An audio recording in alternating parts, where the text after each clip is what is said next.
সুষ্ঠু নির্বাচন হলে স্থিতিশীল হবে দেশ, ব্যারাকে ফিরবে সেনাবাহিনী। মানবতা বিরোধী অপরাধে অভিযুক্তদের চাকরিচ্যুতির বিষয়ে আলোচনা চলছে। আমরা আশা করি যে নির্বাচন হলে দেশের স্থিতিশীলতা আরো ভালো হবে, আইন শৃঙ্খলা পরিস্থিতি ধীরে ধীরে স্বাভাবিক হবে। ক্ষমতায় বসে ভোট পেছানোর ষড়যন্ত্র রুখবে জনগণ, বলছে বিএনপি। ফেব্রুয়ারিতে না হলে বিশৃঙ্খলার সংখ্যা জামায়াতের, জোট নিয়ে সিদ্ধান্ত নেয়নি এনসিপি। পদ ছেড়ে নির্বাচনে লড়বেন অ্যাটর্নি জেনারেল। ঝিনাইদহ 1 আসন থেকে বিএনপির মনোনয়ন প্রত্যাশা। দুর্বল 5 ব্যাংকের বোর্ড ভেঙে দিল বাংলাদেশ ব্যাংক। সম্মিলিত ইসলামী ব্যাংকের নামে আসছে শীঘ্রই। আজকের মধ্যে নতুন প্রশাসক নিয়োগ।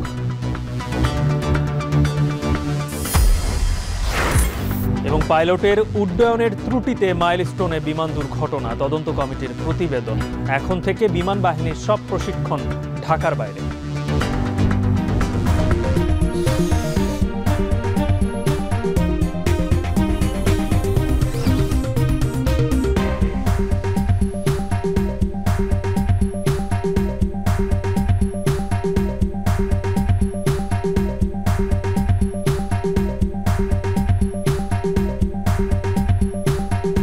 স্বাগত এখন বিকেলের আয়োজনে। শুনছিলেন শিরোনাম, সঙ্গে আছি গালিব ইবনে রিয়াজ। সুষ্ঠু নির্বাচন হলে স্থিতিশীল হবে দেশ, ব্যারাকে ফিরবে সেনাবাহিনী। ঢাকা সেনানিবাসের আর্মি মেসে সংবাদ সম্মেলনে কথা জানান মিলিটারি অপারেশনস অধিদপ্তরের পরিচালক ব্রিগেডিয়ার জেনারেল দেওয়ান মোহাম্মদ মঞ্জুর হোসেন।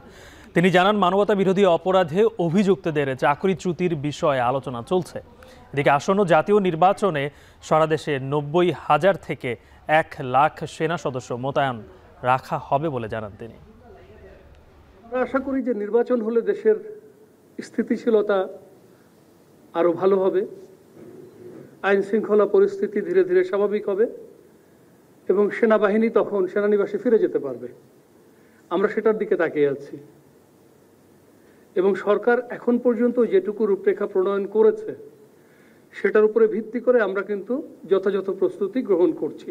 সামাজিক যোগাযোগের মাধ্যমে যে প্রচারণা, এটাকে আমরা পরিহার করে ঐক্যবদ্ধভাবে সামনের দিকে এগিয়ে যাই।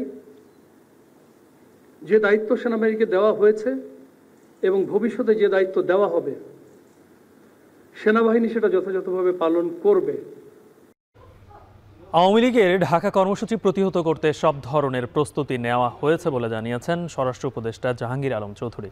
সকালে গাজীপুর জেলা প্রশাসকের কার্যালয়ে প্রশাসন ও আইন শৃঙ্খলা বাহিনীর সঙ্গে মতবিনিময় সভা শেষে তিনি কথা বলেন। এ সময় জামিনে মুক্তি পাওয়া আওয়ামী লীগ নেতাকর্মীরা যদি নতুন করে কোনো অপরাধে জড়ায় তাহলে কঠোর ব্যবস্থা নেয়ারও হুঁশিয়ারি দেন তিনি। দুষ্কৃতিকারীরা অনেক কিছু বলবে, আমরা দুষ্কৃতিকারীদের যেন কোনো কার্যক্রম যেন তারা চালাতে না পারে, ওই জন্য যত ধরনের ব্যবস্থা আমরা নিব। জামিন দেওয়াটা তো আমার হাতে নাই, এই কোর্ট হলো স্বাধীন, তারা তাকে জামিন দিয়ে দিছে, কিন্তু জামিন দেওয়ার পরে যদি সে কোনো ধরনের অপকর্ম করে তাহলে আমরা আইনের আওতায় নিয়ে আসবো।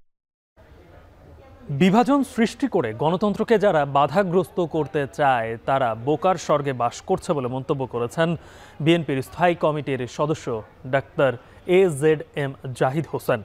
আর মনোনীত প্রার্থীদের জয়ী করতে ঐক্যবদ্ধভাবে কাজ করার কথা বলেন স্থায়ী কমিটির আরেক সদস্য নজরুল ইসলাম খান। আরও জানাচ্ছেন জাওয়াদ মাহমুদ। দেশের অন্যতম বড় রাজনৈতিক দল বিএনপি আসন্ন নির্বাচনে সম্ভাব্য আসনে প্রার্থীদের নাম ঘোষণার পর দেশজুড়ে ভোটের পালে লেগেছে নতুন হাওয়া। মনোনয়ন ঘিরে বঞ্চিত তৃণমূল নেতাকর্মীদের বিক্ষোভ দেখা গেলেও অধিকাংশ আসনেই দলের প্রার্থীকে স্বাগত জানিয়েছে বঞ্চিতরা। এমন আমেজও নির্বাচন নিয়ে শঙ্কা কাটছে না বিএনপির। রাজধানীর ডিপ্লোমা ইঞ্জিনিয়ার্স ইনস্টিটিউশনে শ্রমিক দল আয়োজিত আলোচনা সভায় স্থায়ী কমিটির সদস্য ডাক্তার জাহিদ হোসেন বলেন, ক্ষমতায় বসে নির্বাচন বিলম্বিত করার ষড়যন্ত্র রুখে দেবে জনগণ।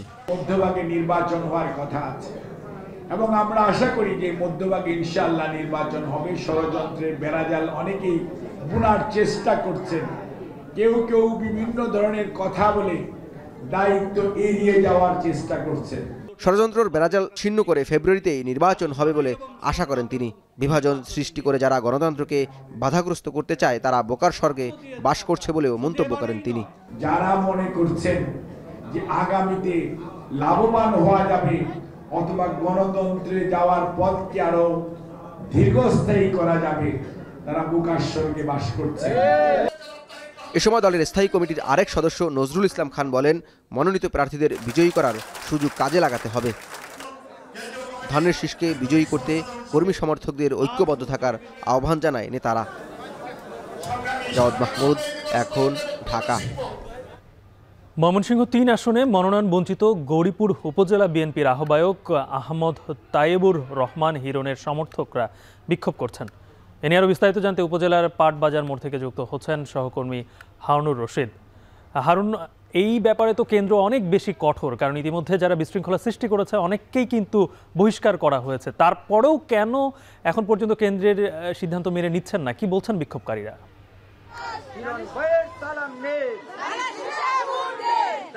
গালিব, আমি যদি একটু বলি, বিষয়টা হচ্ছে যে যারা মনোনয়ন বঞ্চিত হয়েছেন সারা দেশেই কিন্তু তারা বিক্ষোভ করছেন বিভিন্ন জায়গায়। এর অংশ হিসেবে কিন্তু ময়মনসিংহ ৩ যে আসন গৌরীপুর এলাকা, সেখানেও কিন্তু যিনি মনোনয়ন প্রত্যাশী ছিলেন উপজেলা বিএনপির আহ্বায়ক আহমেদ তায়েবুর রহমান হিরণ, তিনি মনোনয়ন বঞ্চিত হয়েছেন এবং এই মনোনয়ন বঞ্চিত হওয়ার কারণেই কিন্তু তিনি, আমরা যত দেখতে পাচ্ছি যে এখানে বিক্ষোভ মিছিল করছেন। এখানে আমরা বিভিন্ন এলাকা থেকে আহমেদ তায়েবুর রহমান হিরণের যারা সমর্থক রয়েছেন, আমরা দেখতে পাচ্ছি যে নারী পুরুষ শত শত নেতাকর্মী কিন্তু এই যে বিক্ষোভ মিছিল এখানে অংশগ্রহণ করেছেন।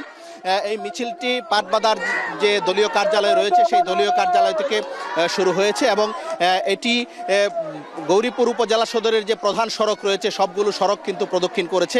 আমরা দেখছি যে উল্লেখযোগ্য সংখ্যক নারী কর্মীরা কিন্তু এই মিছিলে অংশগ্রহণ করেছেন এবং গৌরীপুর উপজেলা বিএনপি এবং পৌর বিএনপির যারা নেতাকর্মী রয়েছেন তারাও কিন্তু এখানে বিক্ষোভে অংশগ্রহণ করছেন এবং নেতাকর্মীরা যেটি বলছেন সেটি হচ্ছে যে এখানে যে আহমেদ তায়েবুর রহমান হিরণ উপজেলা বিএনপির আহ্বায়ক, তিনি নির্যাতিত নেতা, তার পরিবার পুরো 17 বছর ফ্যাসিস্ট সরকার কর্তৃক নির্যাতিত হয়েছে, জেল খেটেছেন এবং তাদের হিরণের এক ভাই এখনো জেলে রয়েছেন।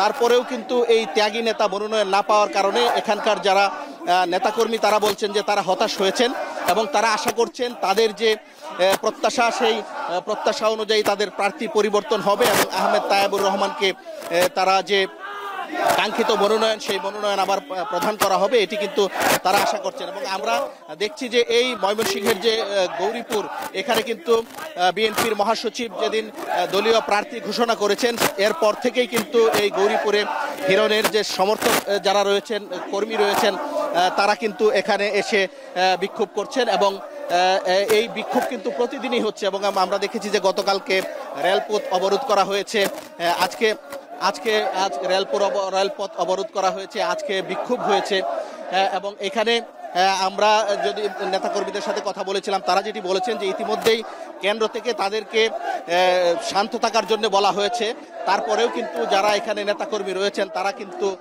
ঠিক শান্ত নেই। আমরা দেখছি যে বিক্ষোভ যে কর্মসূচি রয়েছে সেই কর্মসূচি কিন্তু প্রতিদিনই পালিত হচ্ছে এবং আজকেও এই কর্মসূচি হয়েছে এবং আগামীকালকেও কর্মসূচি রয়েছে বলে আমাদেরকে জানানো হয়েছে। তারা যেটি বলছেন যে এই প্রার্থিতা পরিবর্তন না হওয়া পর্যন্ত তাদের যে আন্দোলন কর্মসূচি সেটি কিন্তু চলবে। তো এই ছিল আমার কাছে ময়মনসিংহের গৌরীপুর থেকে সর্বশেষ। ময়মনসিংহ ৩ আসনে মনোনয়ন বঞ্চিত হিরণের সমর্থকরা বিক্ষোভ ও মানববন্ধন করছেন, সেই খবরটি জানাচ্ছিলেন সহকর্মী হারুনুর রশিদ। এদিকে চাঁদপুর ৪ আসনে মনোনয়ন বঞ্চিত বিএনপি নেতার পক্ষে দ্বিতীয় দিনের মতো বিক্ষোভ কর্মসূচি পালন করছেন স্থানীয় কর্মী সমর্থকরা। বেলা ১১টার দিকে ফরিদগঞ্জ বাস স্ট্যান্ড এলাকায় অবরোধ করেন। এক পর্যায়ে ফরিদগঞ্জ রায়পুর আঞ্চলিক মহাসড়কে টায়ারে আগুন জ্বালিয়ে বিক্ষোভ শুরু করেন তারা। এ সময় চাঁদপুর ৪ আসনে ফরিদগঞ্জ উপজেলা বিএনপির আহ্বায়ক এম এ হান্নানের মনোনয়ন দেওয়ার দাবি জানানো হয়। এদিকে দীর্ঘ সময় ধরে অবরোধের কারণে ফরিদগঞ্জ রায়পুর আঞ্চলিক মহাসড়কে যান চলাচল বন্ধ হয়ে যায়। সড়কের বিভিন্ন পয়েন্টে সৃষ্টি হয় দীর্ঘ যানজট, এতে দুর্ভোগে পড়েন যানবাহনের চালক ও যাত্রীরা।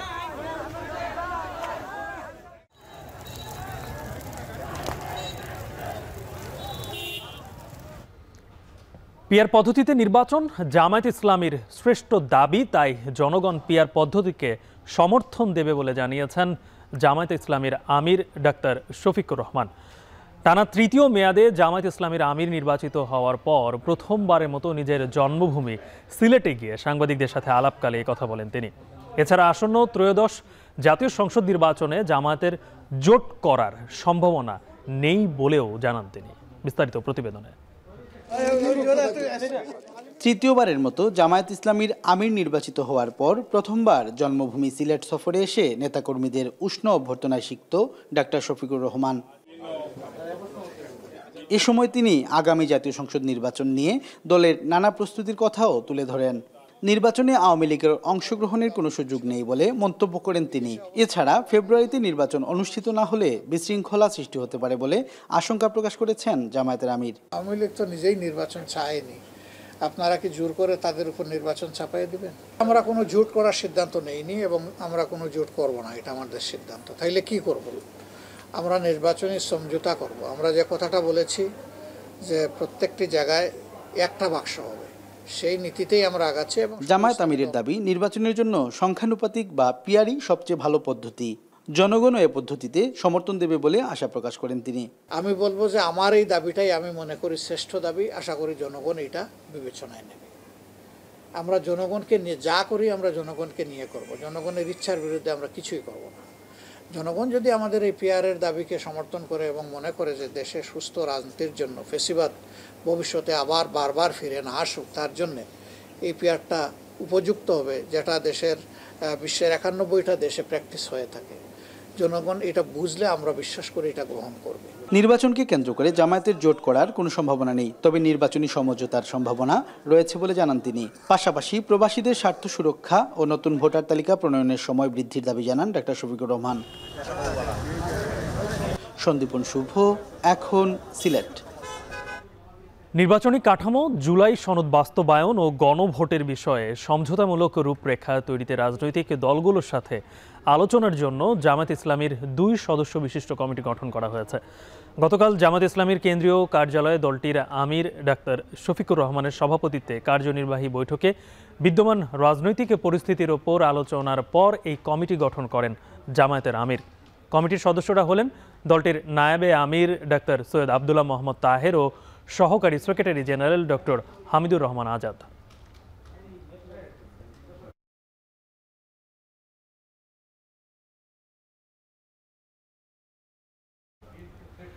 বিএনপি চেয়ারপারসন বেগম খালেদা জিয়া সহ শীর্ষ পর্যায়ের কিছু আসন ছাড়া সব আসনেই প্রার্থী দেবে এনসিপি। সকালে নারায়ণগঞ্জে জুলাই যোদ্ধা গাজী সালাউদ্দিনের পরিবারের সঙ্গে সাক্ষাৎ শেষে সাংবাদিকদের কথা বলেন দলটির আহ্বায়ক নাহিদ ইসলাম। এ সময় জোটবদ্ধ হয়ে আগামী নির্বাচনের বিষয়ে সিদ্ধান্ত হয়নি বলে জানান তিনি। ফ্যাসিবাদ বিরোধী এবং গণতন্ত্র প্রতিষ্ঠার লড়াইয়ে অগ্রণী ভূমিকা পালন করেছেন, সেটা খালেদা জিয়ার কথা আমাদের নাসির ভাই নাসিরউদ্দিন পাটোয়ারি বলেছেন। ওনাদের বিষয়ে আমরা ওনাদের সম্মানে হয়তো আমরা সেসব জায়গায় আমরা প্রার্থী দিব না, বাট এছাড়া আমাদের সর্বাধিক আসনে আমরা আমাদের প্রার্থী খাপলাকলির জন্য আমরা প্রার্থী দিব। পথ ছেড়ে বিএনপির মনোনয়ন নিয়ে নির্বাচনে লড়াই করার ঘোষণা দিয়েছেন অ্যাটর্নি জেনারেল মোহাম্মদ আসাদুজ্জামান।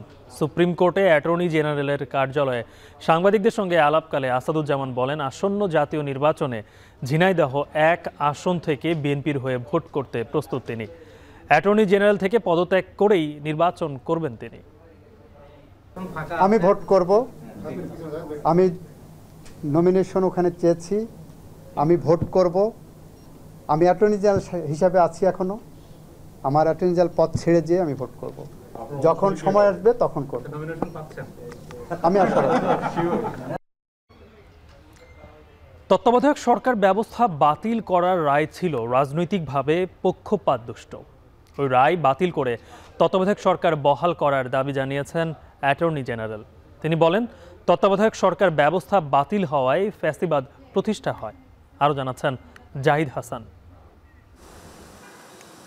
2011 সালে তত্ত্বাবধায়ক সরকার ব্যবস্থা বাতিল করে রায় দেন সাবেক প্রধান বিচারপতি এবিএম খায়রুল হকের নেতৃত্বাধীন আপিল বিভাগ।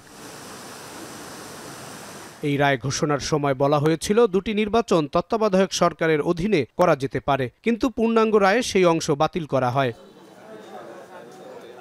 ওই রায়ের আলোকে 2014, 2018 ও 24 সালে 3টি জাতীয় নির্বাচন হয় রাজনৈতিক সরকার আওয়ামী লীগের অধীনে। এর মধ্যে 2018 সালে নির্বাচনে বিএনপি জামায়াত অংশ নিলেও 2014 এবং 2024 নির্বাচন বয়কট করে দল দুটি। এই তিনটি নির্বাচন নিয়েই রাজনৈতিক দলগুলো আপত্তি তুলেছে, রয়েছে বিতর্ক। 24-এর 5 আগস্টে ছাত্র জনতার তীব্র আন্দোলনের মধ্য দিয়ে ক্ষমতাচ্যুত হয় আওয়ামী লীগ সরকার। এরপরেই বদলে যেতে থাকে দেশের রাজনৈতিক প্রেক্ষাপট।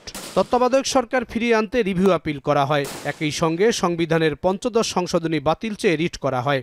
আমি তো শুরু বড় রেডি এখন। গত 2 সপ্তাহ ধরে তত্ত্বাবধায়ক সরকার ফিরিয়ে আনতে করা আপিলের শুনানি শুরু হয়। বুধবার 8ম দিনের শুনানিতে অংশ নেন রাষ্ট্রের সর্বোচ্চ আইন কর্মকর্তা। তিনি শুনানিতে সাবেক প্রধান বিচারপতি খায়রুল হকের বিচার দাবি করেন। একই সঙ্গে বলেন, তত্ত্বাবধায়ক সরকার বাতিল হওয়ার কারণে দেশের নির্বাচনী ব্যবস্থা ধ্বংস হয়েছে। দণ্ডবিধির 219 ধারা অনুসারে শাস্তিযোগ্য একটা অপরাধ। কেন শাস্তিযোগ্য অপরাধ? কারণ উনি পাবলিক সার্ভেন্ট হিসাবে জানতেন যে এই ধরনের পরিবর্তন করা আইনে সম্ভব নয়। তারপরে উনি সেইটা করে ম্যালিশাসলি করে এই যে এত বছর ধরে মানুষ তার ভোটাধিকার থেকে বঞ্চিত হয়েছেন, এতগুলো মানুষ খুন হয়েছেন, এতগুলো মানুষ গুম হয়েছেন, প্রায় 70 লক্ষের মতো মানুষ মিথ্যা গায়েবী মামলার আসামি হয়েছেন। আমি বলেছি সেই কারণে এটা 219 ধারার একটা দণ্ডবিধির অপরাধ হিসেবে গণ্য হবে। তত্ত্বাবধায়ক সরকার ব্যবস্থা মূল সংবিধানের সঙ্গে সাংঘর্ষিক না। গণতন্ত্রের প্রয়োজনে তত্ত্বাবধায়ক সরকার বহাল করতে হবে। আমরা মনে করি ওই রায় থাকা উচিত নয়। ম্যালিশাসলি বলেছি, রাজনৈতিক উদ্দেশ্য প্রণোদিতভাবে রায়টা লেখা হয়েছে কোনো একটি বিশেষ পার্টিকে সুবিধা দেওয়ার জন্য। সুতরাং গণতন্ত্র যদি আমার বেসিক স্ট্রাকচার হয়, সেই গণতন্ত্রকে শানিত করার জন্য, ঋদ্ধ করার জন্য, উন্নত করার জন্য, সংরক্ষণ করার জন্য, সমৃদ্ধ করার জন্য যে কোনো পদক্ষেপই এটা বেসিক স্ট্রাকচারের সাথে মার্চ করবে এবং সেই অনুসারেই খায়রুল হকের জাজমেন্ট রং ইন্টারপ্রিটেশন, রং থিওরির উপর লেখা।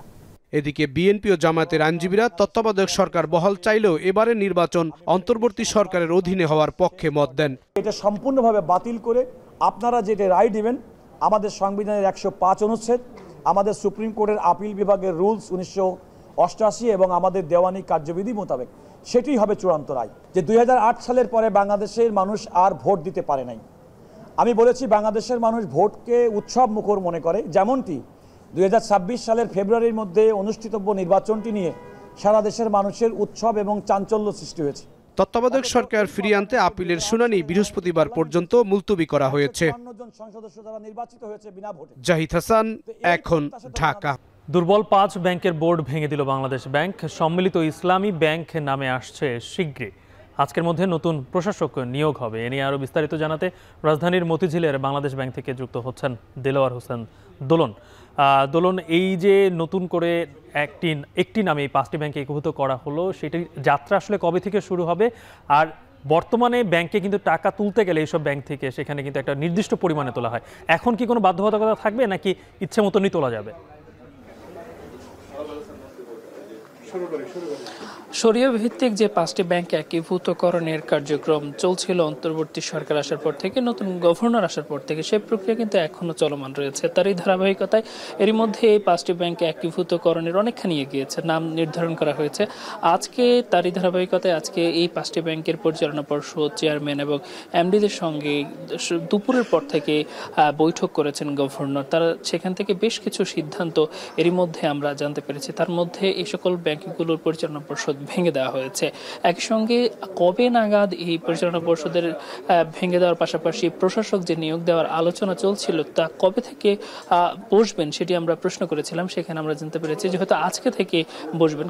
আর কিছুক্ষণ সময় পরে কিন্তু গভর্নর গণমাধ্যম কর্মীদের সঙ্গে কথা বলবেন, সেখানে তিনি আরো বেশ কিছু নির্দেশনা দেবেন। আপনি জানেন এই 5টি ব্যাংকের বলা হচ্ছে এস আলমের নিয়ন্ত্রণে থাকাকাল নিয়েছিল, যার কারণে এই ব্যাংকগুলোর কোনোটি খেলাপিতে রেকর্ড করেছিল। আপনি যদি বলি যে এক্সিম ব্যাংক সহ যে কয়েকটি ব্যাংকে একীভূতকরণের আওতায় এসে তাদের কোনোটির খেলাপির পরিমাণ ছিল প্রায় 98%। একদম যদি সবচেয়ে কমও বলি সেখানে ছিল 40% কোনো ব্যাংকের খেলাপির পরিমাণ। আর তার প্রেক্ষিতে সরকার সিদ্ধান্ত নেয় যে দুর্বল এই সকল ব্যাংকগুলোকে আবারও যেন তারা আবারও তাদের ব্যবসায়িক পরিবেশ ফিরে পেতে পারে, সেক্ষেত্রে তারা একীভূতকরণের সিদ্ধান্ত নেয়।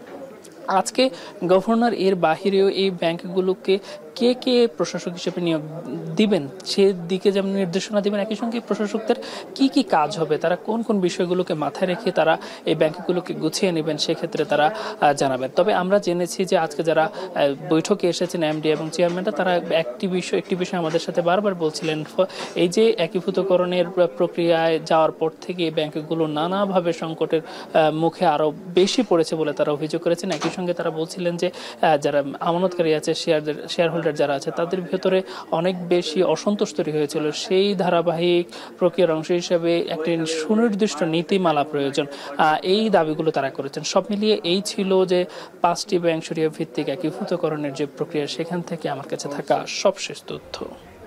যুক্ত ছিলেন সহকর্মী দেলোয়ার দোলন। মাইলস্টোন স্কুলের দুর্ঘটনার সময় বিমানে ত্রুটি ছিল না, পাইলটের উড্ডয়নে ত্রুটি ছিল বলে তদন্ত প্রতিবেদনে উঠে এসেছে। বিকেলে ফরেন সার্ভিস একাডেমিতে সংবাদ সম্মেলনে কথা জানান প্রধান উপদেষ্টার প্রেস সচিব শফিকুল আলম। এর আগে প্রধান উপদেষ্টার কাছে মাইলস্টোন স্কুলের দুর্ঘটনার তদন্ত কমিটির রিপোর্ট জমা দেয় তদন্ত কমিটির সদস্যরা। এ সময় তিনি জানান, এখন থেকে জননিরাপত্তা এড়াতে বিমান বাহিনীর সমস্ত প্রশিক্ষণ বিমান ঢাকার বাইরে করার সিদ্ধান্ত নেওয়া হয়েছে। মাইলস্টোনের যে বিল্ডিং সেটি রাজুকের অনুমোদিত নয় বলেও প্রতিবেদনে জানানো হয়েছে।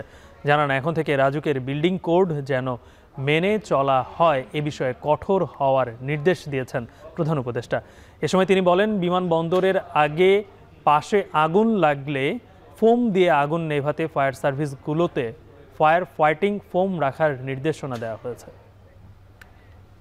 মূল যেটা ফাইন্ডিংস ছিল সেটা প্রতিবেদনের বলা হয়েছে যে পাইলটের উড্ডয়নের ত্রুটির জন্য এই দুর্ঘটনা ঘটেছে।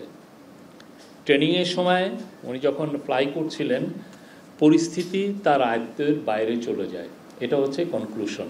প্রধান যে রিকমেন্ডেশন সেটা হচ্ছে জননিরাপত্তার স্বার্থে এখন থেকে এয়ারফোর্সের সকল ইনিশিয়াল ট্রেনিং ঢাকার বাইরে পরিচালিত হবে। এই স্কুলটা রাজুকের যে বিএনবিসি, যেটা বাংলাদেশ ন্যাশনাল বিল্ডিং কোড, সেটার আওতায় রাজুক তার বিল্ডিংয়ের অ্যাপ্রুভাল দেয়। এইটা বিএনবিসির আওতায় এই বিল্ডিংটার অ্যাপ্রুভাল হয়নি।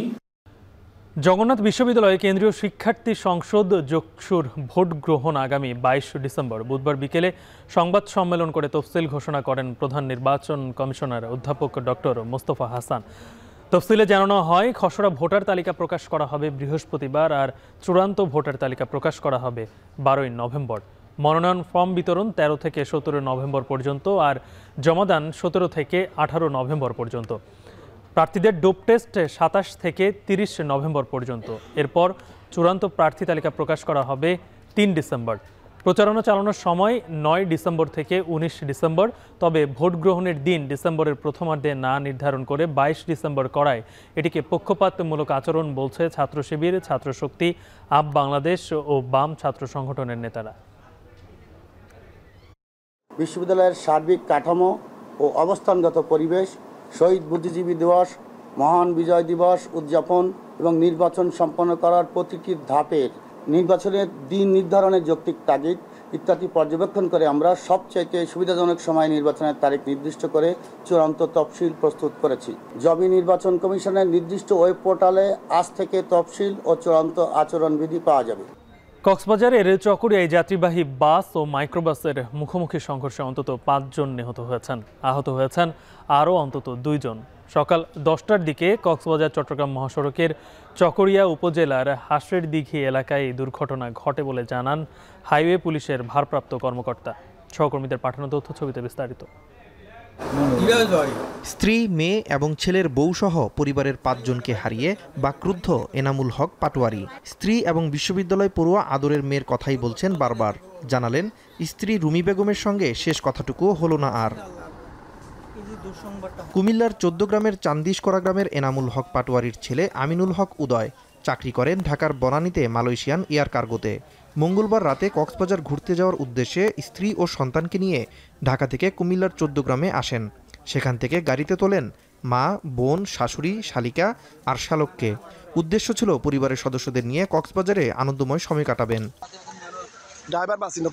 যাওয়ার পথে সকাল 9:30টায় কক্সবাজারের চকরিয়ায় বাসের সঙ্গে তাদের বহনকারী প্রাইভেট কারের সংঘর্ষে পরিবারের 5 সদস্যকে হারিয়ে শোক স্তব্ধ এনামুল। মহিলা ছিল 5 জন, পুরুষ বাচ্চা সহকারে 3 জন ছিল, 5 জন মহিলা মারা গেছে আর 2 জনের আশঙ্কাজনক। যিনি চালাইছিল ওনার ঠিক আছে মোটামুটি, ওদেরকে চট্টগ্রামে রেফার করা হয়েছে। দুর্ঘটনায় নিহতদের মধ্যে রয়েছেন আমিনুল হকের মা রুমি বেগম, বোন সাদিয়া হক, শালিকা তিজা, শাশুড়ি শিল্পী। সাদিয়া কুমিল্লা বিশ্ববিদ্যালয়ে ফাইন্যান্স বিভাগের মাস্টার্স 2nd সেমিস্টারের ছাত্রী। পুলিশ জানায় সকালে চট্টগ্রামমুখী মার্সা পরিবহনের একটি বাস ও বিপরীত দিক থেকে আসা কক্সবাজারমুখী মাইক্রোবাসের সংঘর্ষ হয়। এতে দুর্ঘটনা কবলিত গাড়ি দুটি দুমড়ে মুচড়ে যায়। ঘটনাস্থলে 2 জন নিহত ও 5 জন আহত হয়। পরে আহতদের উদ্ধার করে চকরিয়া উপজেলা স্বাস্থ্য কমপ্লেক্সে নিলে 3 জনকে মৃত ঘোষণা করেন চিকিৎসক। নিহতরা সবাই মাইক্রোবাসের যাত্রী বলে জানা গেছে। দুর্ঘটনা কবলিত গাড়ি দুটি জব্দ করা হয়েছে। স্বজনরা এলে মরদেহ ময়নাতদন্ত ছাড়াই হস্তান্তর করা হবে। নাজমুস সাকিব সামি, এখন। পদ্মার পানির ন্যায্য হিস্যার দাবিতে চাঁপাইনবাবগঞ্জের শিবগঞ্জে সমাবেশ করছে বিএনপি। এতে কেন্দ্রীয় নেতৃবৃন্দ সহ স্থানীয় নানা শ্রেণী পেশার মানুষ অংশ নিয়েছেন। এ নিয়ে আরও জানাতে যুক্ত হচ্ছেন সোহান মাহমুদ। সোহান, সমাবেশে বক্তারা কি বলছেন আর এখন কি অবস্থা সেখানে?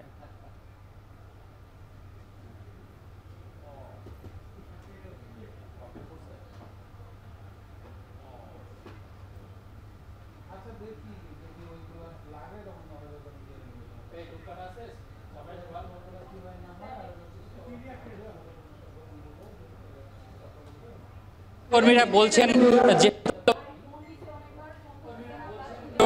যে নদীগুলো রয়েছে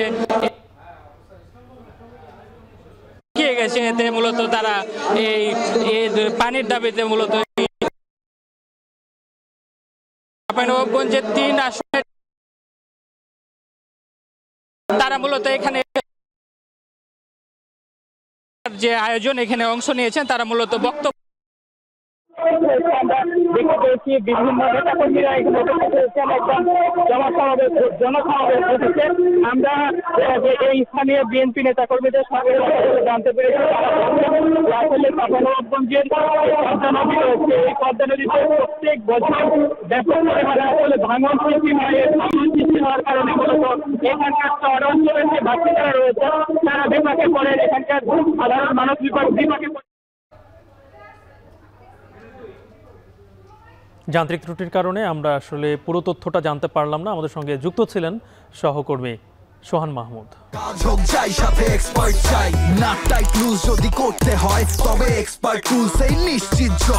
এক্সপার্ট হার্ডওয়্যার টুলস, সকল কাজের এক্সপার্ট সমাধান। দেশের বাইরে খবর। নিউ ইয়র্কের প্রতিটি মানুষের জন্য গণতন্ত্রের দরজা খোলা। মেয়র পদে নির্বাচিত হওয়ার পর ভক্ত সমর্থকদের উদ্দেশ্যে দেয়া প্রথম ভাষণে কথা জানান নতুন মেয়র জোহরান মামদানি। এর আগে ইতিহাস গড়ে শহরটির সবচেয়ে কম বয়সী এবং প্রথম মুসলিম মেয়র নির্বাচিত হন তিনি। ভোটে তার নিকটতম প্রতিদ্বন্দ্বী ছিলেন স্বতন্ত্র প্রার্থী অ্যান্ড্রু কুয়োমো। জয়ের পর ভক্ত সমর্থক ছাড়াও প্রতিদ্বন্দ্বী প্রার্থী ও রাজনীতিবিদদের শুভেচ্ছায় ভাসছেন মামদানি। তবে রায় ঘোষণার পর এক এক্স বার্তায় নির্বাচনে ভরাডুবির জন্য যুক্তরাষ্ট্রের চলমান সরকারি শাটডাউনকে দায়ী করেছেন মার্কিন প্রেসিডেন্ট ডোনাল্ড ট্রাম্প। আরও জানাচ্ছেন অর্ণব প্রসাদ। এভাবেই ব্যতিক্রমী প্রচারণার মাধ্যমে নিউ ইয়র্ক সিটির লাখ লাখ ভোটারের মন জয় করেন ডেমোক্রেটিক প্রার্থী জোহরান মামদানি।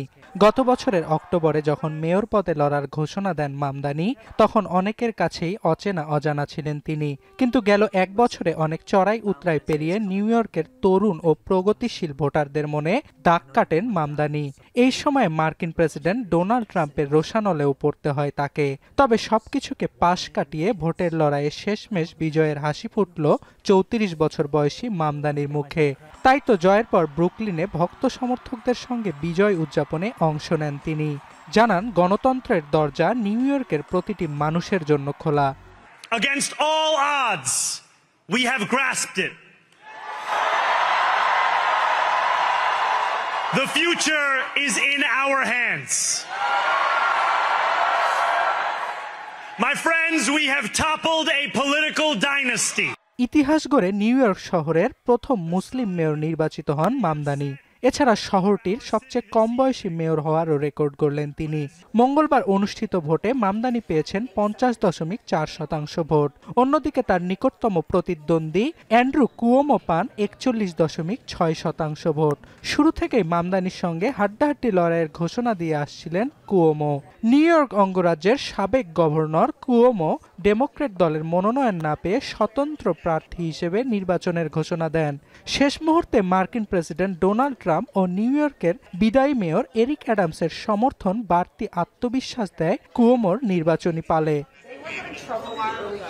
তবে হেরে গিয়ে মামদানিকে শুভেচ্ছা জানাতে ভুলেননি তিনি।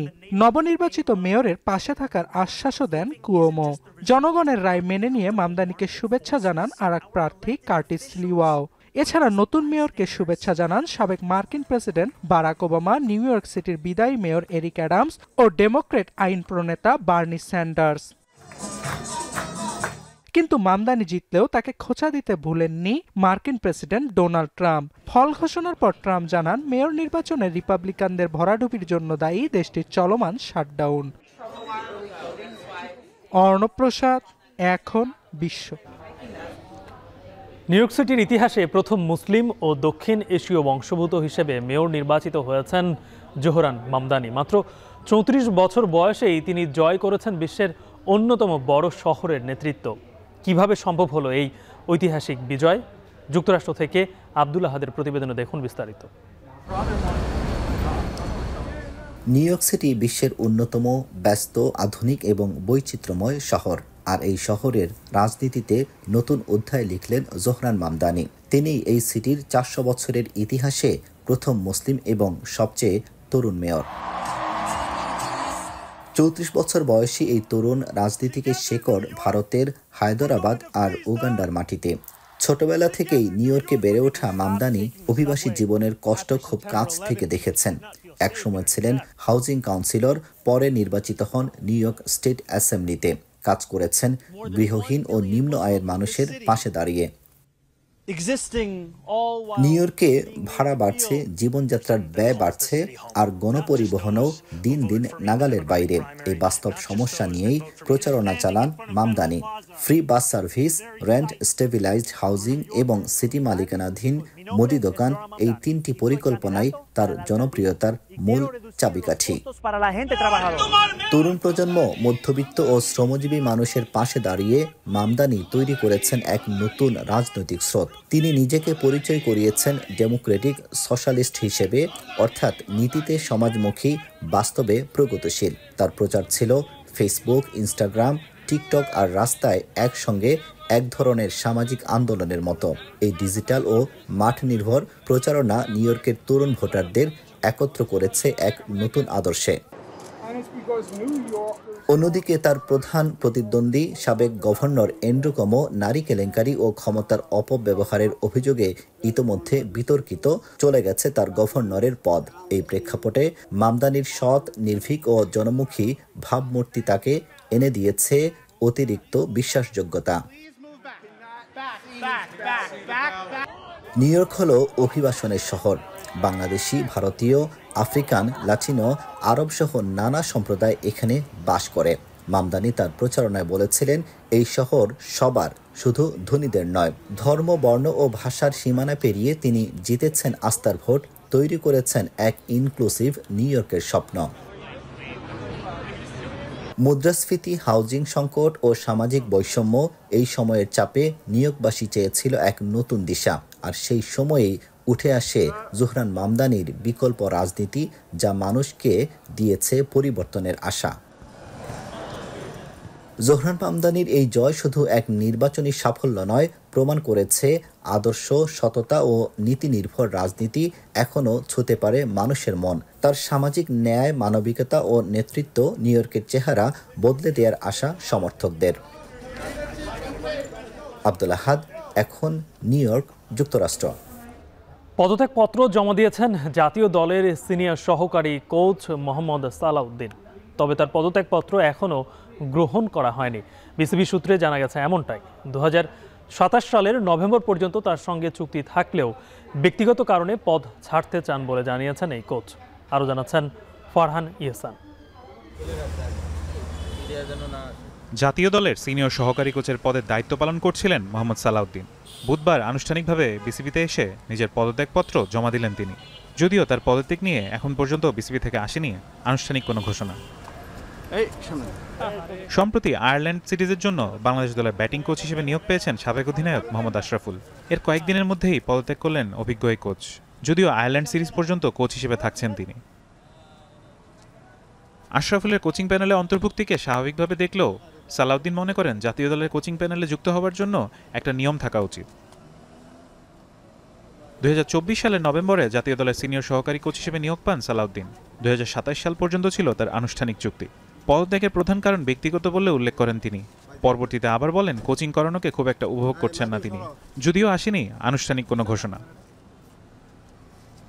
একসময় বিসিবির সাবেক সভাপতি ফারুক আহমেদ কোচ সালাউদ্দিনের ভূয়সী প্রশংসা করেছিলেন। পরবর্তীতে ব্যাটিং কোচ হিসেবে দায়িত্ব পালন করেন Salauddin. Asia cup, Afghanistan series ও সবশেষ উইন্ডিজ সিরিজে ব্যাটিং ব্যর্থতার দায়ভার তার কাঁধেও বর্তায়। জাতীয় দলের পাশাপাশি দেশের ঘরোয়া ক্রিকেটেও বেশ কিছুদিন কোচিং করিয়েছেন সালাউদ্দিন। প্রধান কোচ ফিল সিমন্সের সাথে কাজ করা নিয়েও জানাননি কোনো অভিযোগ। জাতীয় দলে কাজ না করলে হয়তো আসন্ন বিপিএলও কোনো দলের দায়িত্ব থাকতে পারেন তিনি। ফারহান ইহসান, এখন, ঢাকা। এখন বিকেলের শিরোনামগুলো আরও একবার। সুষ্ঠু নির্বাচন হলে স্থিতিশীল হবে দেশ, ব্যারাকে ফিরবে সেনাবাহিনী। মানবতা বিরোধী অপরাধী অভিযুক্তদের চাকরিচ্যুতির বিষয়ে আলোচনা চলছে। আমরা আশা করি যে নির্বাচন হলে দেশের স্থিতিশীলতা আরো ভালো হবে, আইন শৃঙ্খলা পরিস্থিতি ধীরে ধীরে স্বাভাবিক হবে। ক্ষমতায় বসে ভোট পেছানোর ষড়যন্ত্র রূপে জনগণ, বলছে বিএনপি। ফেব্রুয়ারিতে না হলে বিশৃঙ্খলার সংখ্যা, জামায়াতের জোট নিয়ে সিদ্ধান্ত নেয়নি এনসিপি।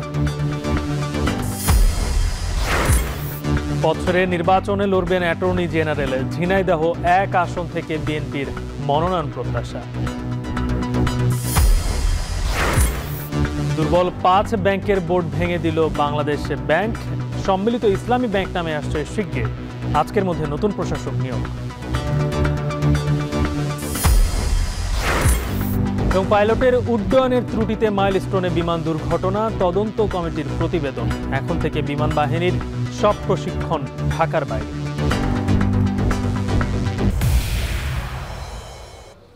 এই ছিল এখন বিকেলের আয়োজন। এখন টেলিভিশন ওয়েবসাইটে দেখতে ভিজিট করুন এখন.tv। ফেসবুকে চোখ রাখুন facebook.com/tv.এখন। আর ইউটিউবে লাইভ দেখতে ভিজিট করুন youtube.com/echontv।